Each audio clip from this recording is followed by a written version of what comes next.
It's been a beautiful week out there, but a lack of recent rainfall has firefighters concerned over the long-range outlook. News Channel 5's John Shaman is in St. Lucie County tonight with more on the danger behind the dry weather.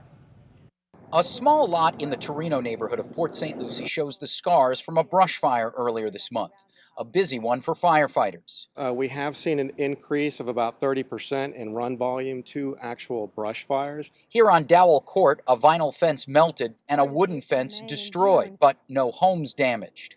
And the fire traveled along the fence. However, Melissa Eunice with the Florida Forest Service says drought-like conditions cause fierce fires. And as the ash rained down from this fire, it actually traveled to beyond the street, beyond the house, into the woods behind those houses. This map shows almost all of Florida with an above-normal risk for wildfires in the month of April. As the dry season has continued, the Florida Forest Service says we may be seeing the most intense fire season in 5 years as the lack of moisture dries out all this vegetation.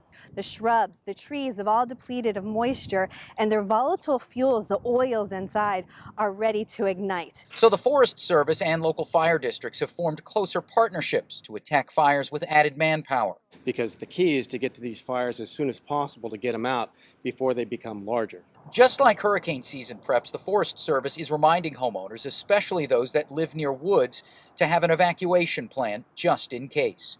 In St. Lucie County, John Shaman, WPTV, News Channel 5.